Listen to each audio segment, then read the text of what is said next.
I remember sitting on a beach in Cape Town. You always loved it there. I stared out at the sea, watching the rays of evening sunlight as they bounced off the crests of the waves, as though they were dancing under the great empty sky. I'd never even left the country before. I imagined myself swimming out, chasing the horizon, on and on until I became nothing. That was over 10 years ago, you know. I never dreamed I'd still be here. If you asked me why I decided to come here, of all places, I'd struggle to give you a simple answer. Or any, for that matter.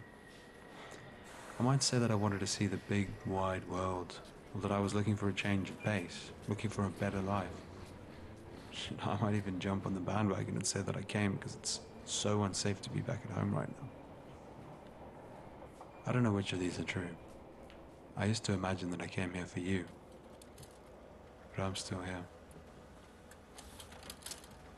I realize that I've never really told you about my childhood. I remember when I was in junior school, I learned all about Europe from the badly photocopied pictures that my teachers handed out. It's hard to believe that so much time has passed since then. I've seen a lot of Europe, 15 countries, 32 cities to be exact. It seems the longer I'm here, the more my memories have begun to look like those badly photocopied pictures. Maybe that's what I'll be one day. I remember the first time I saw snow.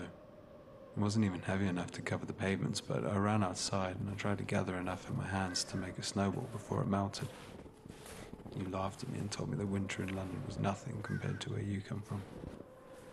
I always felt like a kid listening eagerly to a bedtime story when you described it to me. All the different kinds of snow, the unspoiled white forest that you could see running for miles from your bedroom window. Your breath freezing on the glass. Do you remember all the holidays we spent together? All the sights we saw? Do you remember Paris? You told me that it's the only place you've ever been that exceeded your expectations. You got pissed off when I took photos in the Notre Dame Cathedral. Told me it was disrespectful. Well, I'm glad I did take those pictures. The stained glass panels look a lot better in color. I was in Croatia recently. It still feels weird to travel alone. It was raining most of the time I was there, but I decided that it wouldn't stop me from visiting the beach. When I got there, amazingly the clouds parted, and I managed to catch the last few rays of evening sun. I saw a girl there and she reminded me of you. She was collecting pebbles from the shore and skimming them across the shallow seawater before they disappeared. As I watched, I began to imagine myself as one of those pebbles, racing out, chasing the horizon on and on until I became nothing.